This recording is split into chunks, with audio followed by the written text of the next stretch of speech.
We are in the middle of chapter 4 of Tanya, and just a review. Chapter 1 is a discussion of the animal soul, the elemental soul. Chapter 2 is a discussion of the divine soul. Chapter 2 is the divine soul and how it is a veritable part of Hashem. Chapter 3 is a discussion of the 10 soul powers of the divine soul, and how the interplay is between them, how they develop from each other, they unfold from each other. Chapter 4 is a discussion of the garments of the soul, and we described what they are: thought, speech, and action. Because they are of the divine soul, they can exclusively only be Torah, thoughts, speech, and action. And then the Alter Rebbe hit us with a very surprising teaching, that these garments, although they are only garments, they are in fact more valuable and more powerful than the soul powers themselves. And we said, how could it be? And the answer is the soul powers, the 10, which make up the divine soul, as divine and as beautiful as it is. The divine soul is a created being. It's divinity, holiness, turned into a created being. And it's finite. And it cannot reach God. You could love God with all your soul, all your might, and you will not have touched him. You will not have reached him. You could fear God till you tremble and schwitz and melt like wax, and you would not have reached God. The only way to reach Hashem is through the Torah and through the mitzvahs. How so? Because as we said in the end of as we described at length last week, in the previous lesson, that Hashem and his Torah are literally one. And when you attach yourself to Torah, or you attach yourself to mitzvahs, you are attaching yourself thereby to Hashem himself. And we pick up the discussion right there at that point. The Alter Rebbe asks, but wait a minute. Hashem himself is infinite. And we're saying that the Torah is utterly one with Hashem. It's the wisdom of Hashem, and Hashem's wisdom is utterly one with himself. And we're saying that the mitzvahs, which are the will of Hashem, are utterly one with Hashem, which means they are also infinite. Then how is it possible? How is it possible that a human being who, as divine as the soul is, and certainly certainly the body and the human intelligence of the human being, that's certainly limited, how can we attach ourselves to even the Torah or the mitzvahs, which are infinite, being that they are utterly one with Hashem?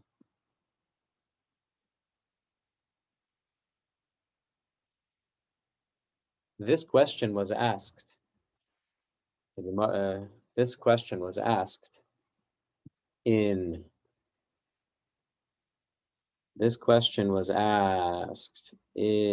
somewhere. Bereshis Rabbah, the Medrash, where a Kuti asked Rabbi Meir, tell me how this is possible.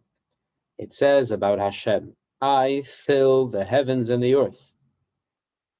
And then it says that Hashem would speak to Moshe Rabbeinu from the small space between the two beams of the Holy Ark. How is it possible? Either he's big enough to fill all of the space of the heavens and the earth, or he's small enough to squeeze between the beams of the Holy Ark. Which one is it? Are you telling me that the Torah is one with Hashem and Hashem is infinite? Or are you telling me that a human being is capable of grasping the Torah in his finite vessels, with his finite tools of thought, speech, and action on a human level? It can't be both. How could it be both? Of course, the answer is it can be both. It has to be both. Howsoever is it both? Says the Alter Rebbe in Tanya. We're continuing chapter 4. V'yaf, and even though the HaKadosh Baruch Hu, that Hashem, Nikra Ein Sof, is called endless, we call him endless, we call Hashem endless. We are borrowing from psukim and from holy books. Why are we calling him endless? Because it says in a pasuk, "Veligdu lasai," to his greatness, ein cheker. There is no way to fathom his greatness. Why is there no way to fathom his greatness? Because fathoming is an activity that is performed by a finite brain, by an other. And if there is already an other, that other must be finite. Because it's not him, it's not Hashem. If it's already an other, it's definitely finite. So if anything is fathoming the greatness of Hashem, that the fathomer must certainly be finite. And no finite thing can fathom the greatness of Hashem because it is endless. That's the point. Another statement, this is not from the Tanakh, this is from the Zohar.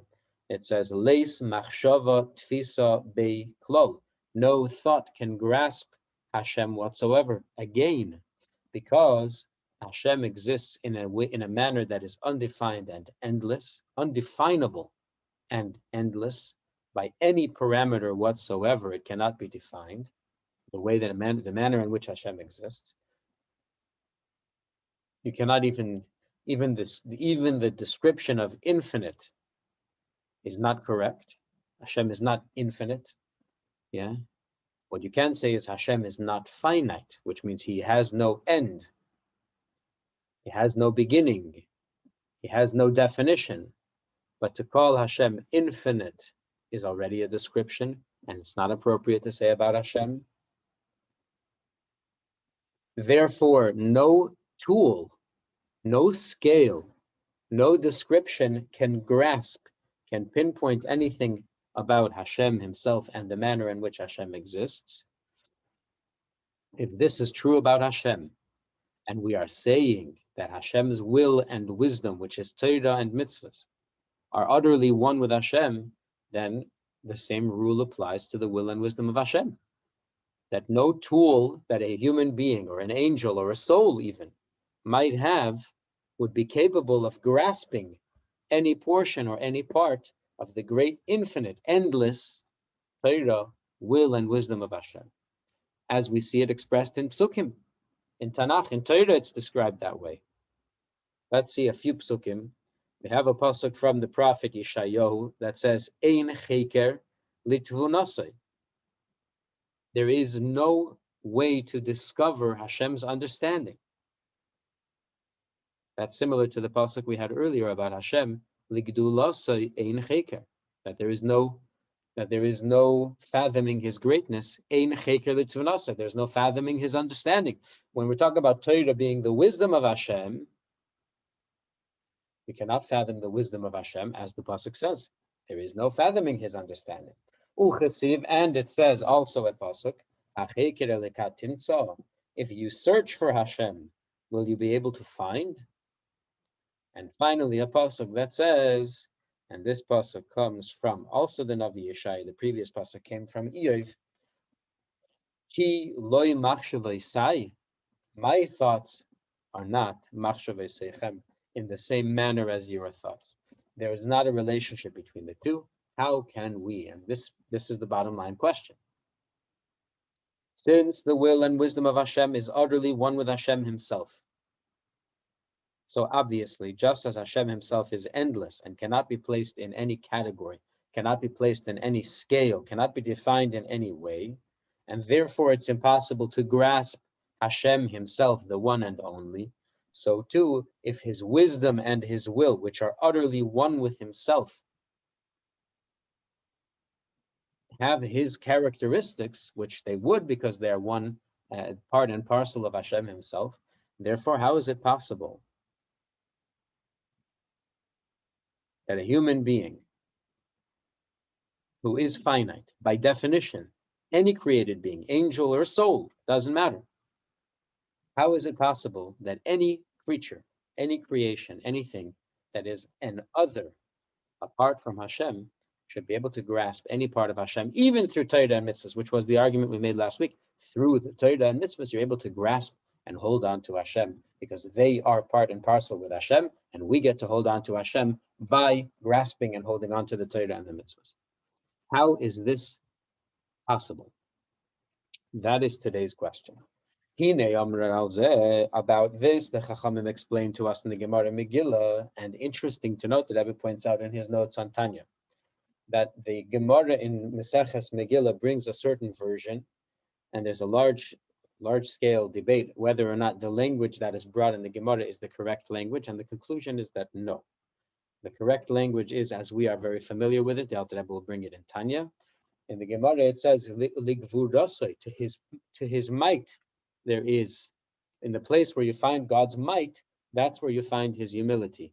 But the Rebbe proves conclusively that the correct version, as it appears in so many other places, and as is in terms of the content of the statement, makes more sense, that the words should be where you find his greatness, not his might. Where you find his greatness, that's where you'll find his humility.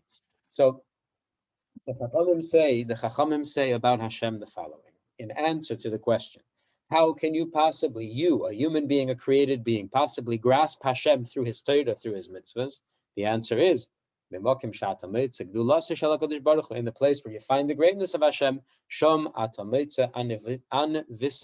that's where you will find his humility. Where this pasuk appears in the Gemara, the Chachamim are telling us that where you see a description of the greatness of Hashem, there you see Hashem's empathy. Anvisanusai, his humility, is expressed in empathy, because alongside the description of the greatness of Hashem, right away is a description of how Hashem cares for the needy, for the widow, for the orphan, and commands us to do the same. But Pinimiyus HaTorah, the inner level, the inner layer, the inner meaning of Torah, takes it on a deeper level. This is a description of Hashem himself, not of his conduct. Hashem himself, where you see his greatness, where you see his greatness, there you see his humility. Because if not for his humility, you would never see his greatness. Why? Seems counterintuitive. Are we saying that Hashem is so great that you only get to see his greatness if he is humble enough to give you permission? What we're saying is even more than that. It's entirely different than that. Let's take a look in a Maimer that the Alter Rebbe gave for Shmini Atzeres, that opens up this subject and explains it very nicely. This is from Likutei Torah.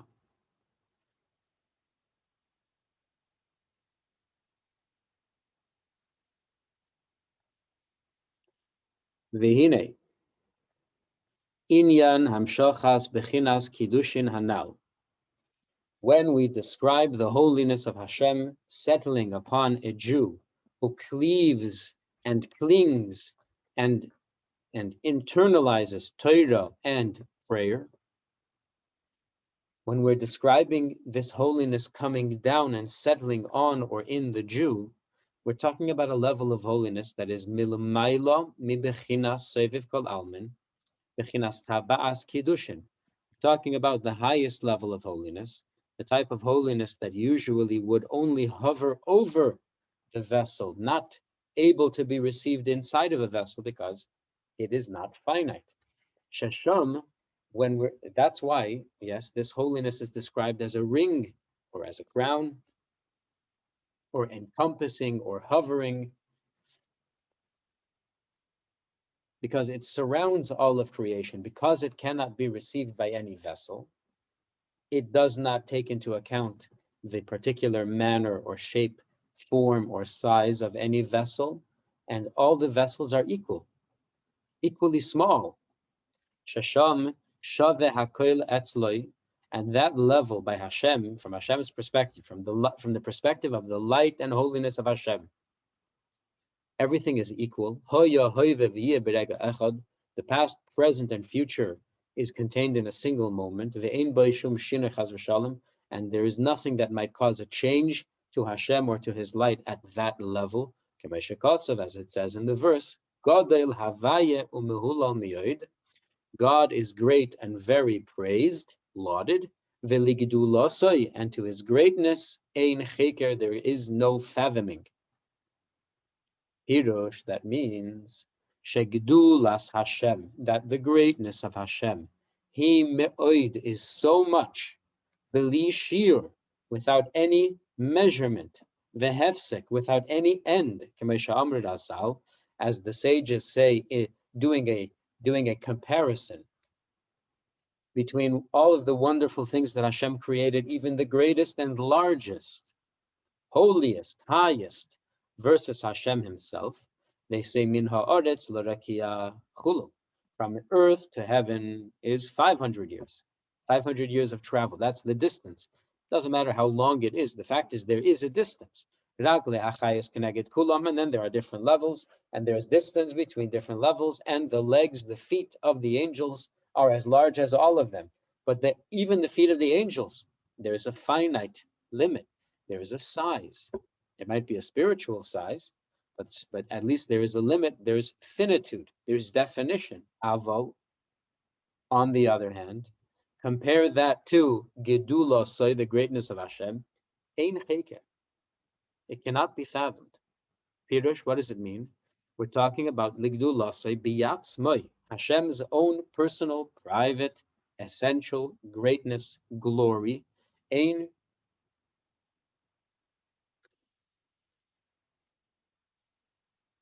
Let me read it a different way. Pirush viligdula, say, what does it mean when we say and to his greatness? We can read it this way. Be'atzmai, by himself, Hashem himself, ein shayach loshen gedula. Hashem does not deserve to be called great.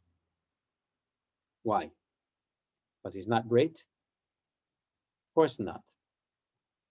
Of course, that's not the reason. The trouble is that Hashem is greater than great. And in a sense, if Hashem were not so humble, it would be an insult to call Hashem great. Great, when you're describing Hashem, is tiny and insignificant. You're basically saying about Hashem, wow, Hashem, you're so tiny and insignificant. Because from Hashem's perspective, from the truth of Hashem's being, from the truth of Hashem's existence, greatness is a product of God's creation. Go say to Hashem, you, Hashem, you are so the product of your creation. It doesn't make any sense. It's nonsense.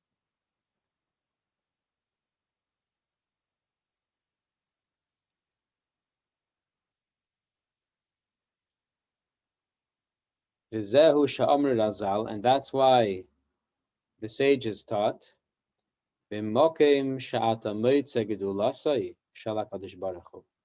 any place where you are capable of seeing, witnessing the greatness of Hashem, if it's capable of being seen, if it's possible to be witnessed, that is where you can find his humility.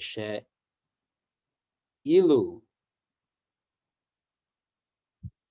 she'etzloi, because by Hashem, gedula le'anove yechashiv, greatness is equated with humility. Why?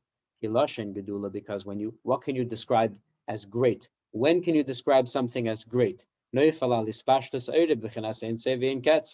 only description of how Hashem's light flows from him in an infinite and endless manner. But it's not appropriate to apply the term greatness to the source of life, to the root of all the life. She's saying, oh, you're greater than what? You're greater than everything that relative to you is absolutely of no quantitative value.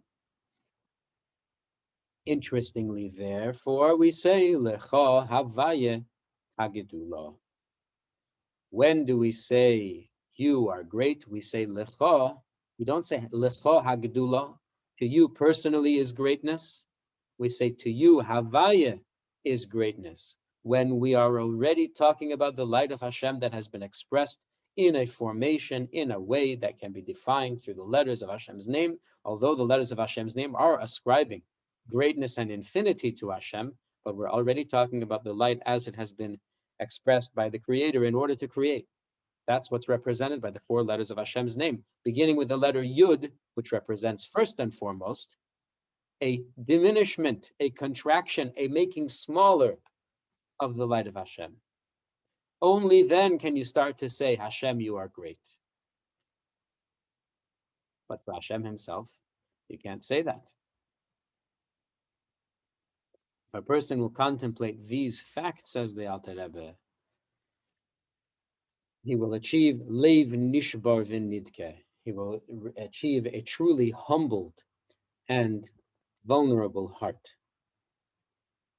because everything about his or her own life will have become equalized in his own eyes. The great things that happen in your life, the minor things that happen in your life, the challenges, the joys, the struggles, everything will have become equalized in your life. And your true joy will come only from how attached you are to your purpose and to your source. Let's go back to the question that the Alter Rebbe asked us in Tanya. How can it be that a human being shall be able to connect himself to God through the Torah and through the mitzvahs when the Torah and the mitzvahs themselves are completely, utterly one with the infinite God, and therefore they themselves are endless? Amru, about this, they said, in the place where you find the greatness of God, that's where you will find his humility. That's where you will find his willingness to be low. What does that mean?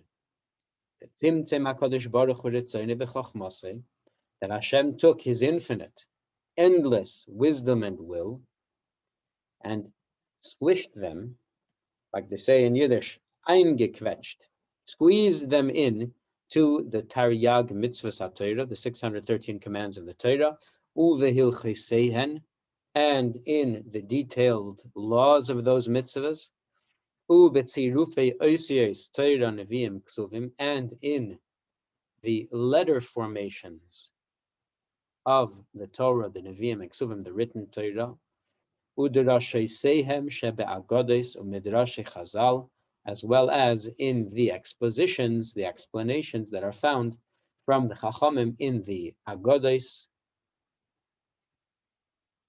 in Gemara and in other places. There are sections of Gemara that are not legalistic. They are what the uninitiated call folklore, or large sections of Gemara are devoted just to defining and explaining the backstory of various verses of the Torah. Hashem's will and wisdom is contained in each halacha, in each mitzvah, and in each and every letter and word of Tanakh, and in each story in the Medrash, and in each comment in the Agadah. Hashem himself, his will and wisdom, the will and wisdom of Hashem, which are utterly one with Hashem himself, they are there. Why? Because Hashem squeezed the will and wisdom of Hashem into those letters, halachos, stories, comments. Usually, when we say tzimtzum, when we say there's a contraction, there's a squishing, what we're usually describing in Kabbalah and in Hasidus is the removal of most of the light and the spreading of a very small amount, a very diminished quantity of light, the kind that could be received by the creatures of the next level. So at every stage in the unfolding chain-like development of creation, at every stage there has to be a huge restraint, a huge act of restraint on the part of the Creator to withhold the infinite life force. When you compare, right, the favorite analogy these days is your toaster oven and the electrical plant, the power plant. A person cannot plug a toaster oven into a power plant. First, it has to go through the breakers, and it has to go through the transformers, and have to run through the wires, that has to go into your wall, and have to go down to however many watts are in your outlet. Which means at every stage there's a huge act of restraint on the part of the electrical company to withhold power from your house, from your toaster oven, because if it didn't withhold the power from your toaster oven would be, pardon the pun, toast. I'm very proud of that pun. That was a good one. Similarly, by Hashem's creation, when we say that Hashem restrained himself, restrained his light, what we're describing is that Hashem withheld the majority of the light and allows only a small portion to flow into the space of creation. And at every level, that process repeats itself. But here, when we say that Hashem squeezed his wisdom and his will into the Torah and the mitzvahs, we're describing, and that's why this is why the commentaries on the Tanya emphasize that Hashem himself, Hashem squeezed all of his will and wisdom into the Torah. He's not withholding any part or portion of it. It's all there. All the wisdom of Hashem is there. All the will of Hashem is there. And by a person acquiring Torah, which takes a little effort, acting on a mitzvah, which takes a little effort, and doing so with intention, love and reverence and commitment to obey the will of Hashem, and the intention, yearning and longing to be connected to Hashem, a person can embrace the entirety of the Holy One, blessed be He, Hashem himself. Why did Hashem do this? Why would Hashem put himself, so to speak, through this?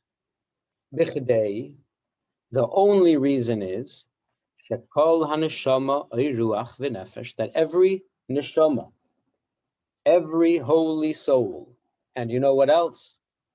Says the commentaries, it seems that here the Alter Rebbe is saying shekol haneshama, that the entire neshama, which means every level of your neshama, the intellect of your neshama, the emotions of your neshama, the inner recesses of your neshama, the outer chambers of your neshama, all of it should be able to be connected to Hashem.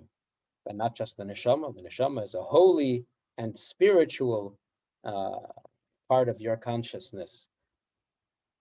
Even your ruach, your emotional intelligence, your emotional life, and your nefesh, your physical life, shebegufa adam, that animates the body of the person, all of it, the whole entire person, soul, spirit, emotion, intellect, body, should all tuchal hasiga, should be able to cleave to Hashem, to grasp Hashem through his will and wisdom.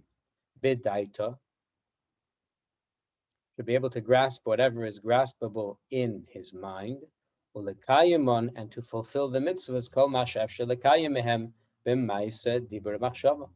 Whatever he's capable of fulfilling, as we said, there's a limit.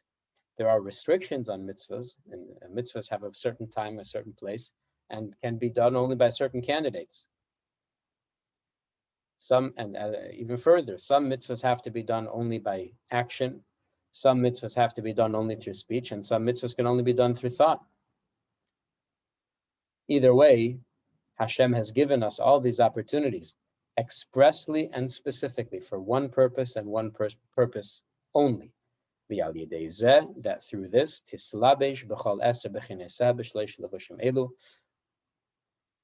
that the entirety of the person, the 10 soul powers, intellect and emotion, clothed in the actions the thoughts and the speech of the divine soul in the act, in the speech, and in the thoughts of Torah and mitzvahs should be completely bonded and embracing the will and wisdom of Hashem, and by default, they will be embracing Hashem himself, who is utterly one with his will and his wisdom.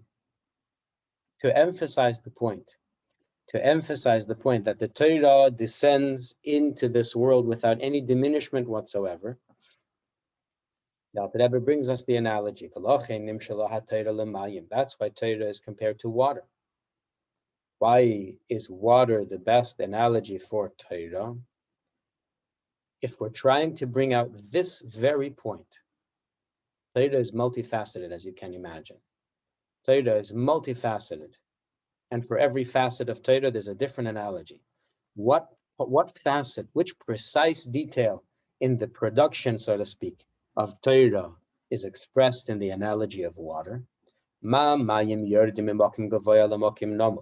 Just as water flows from a very high place, where it is pure spring water, and it flows down the mountain to a very, very low place. In fact, it always tries to find the lowest place. And when it arrives in the very lowest place, what is it? It's the exact same water, without having changed an iota. The same thing with Hashem. So too the Torah, the light of Hashem that is contained in the Torah. Or, in other words, you could say Torah, as it is the wisdom of Hashem and the will of Hashem, meaning where it is utterly one with Hashem himself, or in other words, from the level where no thought, no mind, no finite creature could grasp it at all. That's its natural habitat. That is its source and its starting point. Umisham, from that holy and high place, Nase'ah, it journeys, v'yarida, and it descends, b'seiser hamadreges, through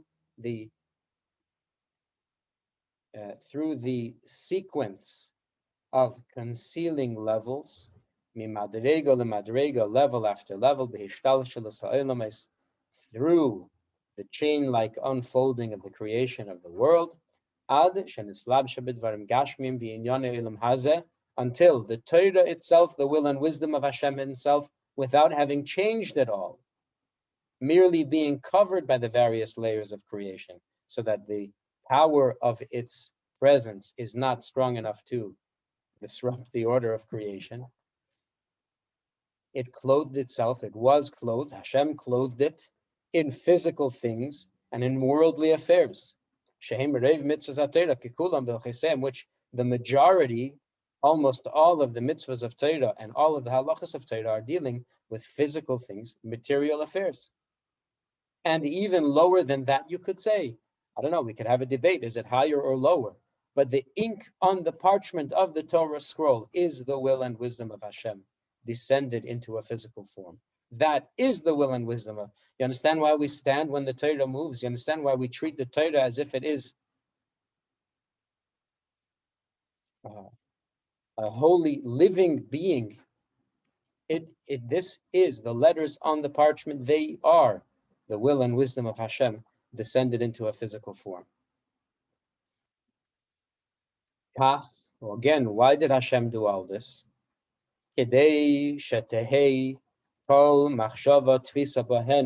Hashem does this in order that any mind,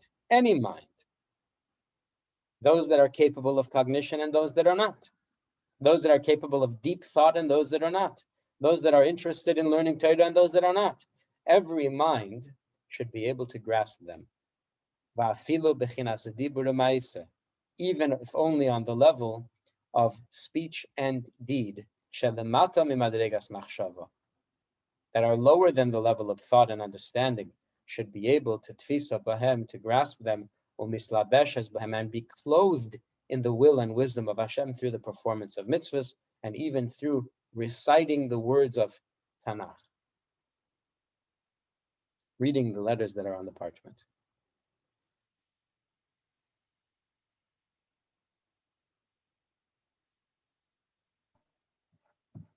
I have a question. Yeah. Is a person with much more understanding of the Torah, is that person connecting to the Torah on a higher level before it comes down to the lowest place where we, uneducated, mere mortals can understand it? Is that person, that very wise, educated person, connecting on a higher level to the Torah? Yes. But let's not forget that what we are describing is essentially, effectively, we're describing the garments of Torah,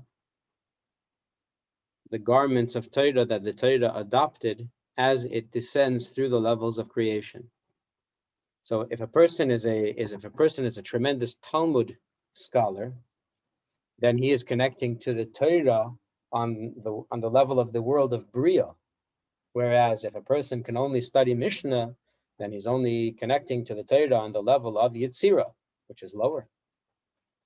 Mm-hmm. But you understand, of course, that wherever in the world things seem one way, behind the face of it, there is always the opposite is true. Is it appropriate to say then, is the comparison that from a body standpoint, the head and the toes?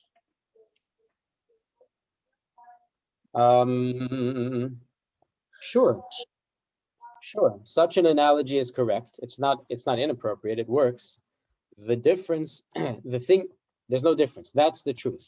The truth is that a person who understands Torah deeper is attached to the Torah more deeply. That's true.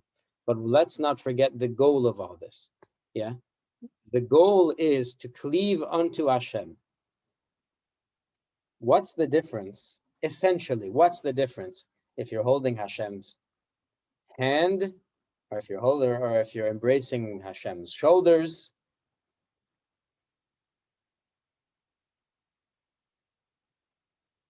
The analogies of the king. The analogy. Rabbi, Yes, can I say something? Can I repeat something that your father says please.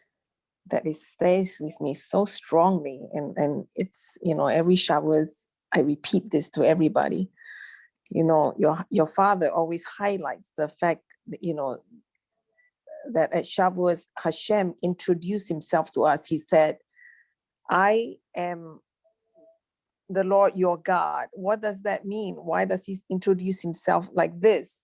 And your father explains that Hashem is saying that God is saying to us, I am God, your God, be mine. And he said, but we're so caught up with the event and the fireworks and all that we miss this important, this essence, this important message that Hashem's saying to us. He wants us to be his. It's all about relationship. And I love it because I'm just romantic. I love it that Hashem, that's the main message of Shavuos, that Hashem introduced himself and tell us who he is and ask us to be his. Okay, on that note, So in other words, when a person will ask, is somebody else connected to Hashem more deeply than I am? Yeah. Okay. So what? The question is, do you have a relationship with Hashem on your level? Do you have a relationship with Hashem on the level that you can? The way that another person has a relationship with Hashem, it's really their private business between that person and Hashem, and we won't get anything other than discouragement, I think, by comparing how well am I doing compared to somebody else. And I think the premise of the question is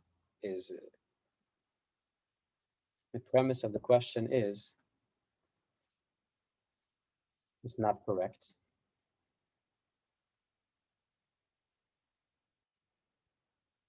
It is true that in terms of the way that that life flows from Hashem to creation. Some are higher on the food chain, so to speak, but that's inside the process of creation. That's in the mechanics of the world. The mechanics are a byproduct of the relationship, but the relationship is key. When you learn Torah on the level that you're capable of, or you perform a mitzvah on the level that you're capable of it, you put yourself into it, and you have the kavanah, because mitzvahs require kavanah, meaning you have the intention to put you're putting your heart and mind into it. You understand that you are reaching out to Hashem, even if your heart isn't there yet.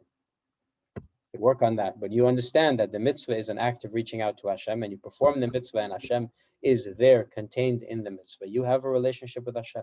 You are bonded with Hashem Himself. So what else do you want? You want to be more deeply bonded to Hashem Himself? Is there such a thing? I don't know. From Hashem's perspective, maybe not. From our perspective, perhaps the question is, how many distractions are there between myself and my bond to Hashem? Okay, so we can start doing some spring cleaning now that spring is here, and we can clear away some of the distractions.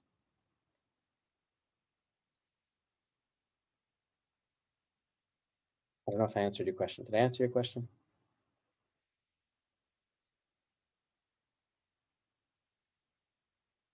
Okay. Now, we started this discussion early on. We started with the parable with a question that the Kuti asked Rabbi Meir.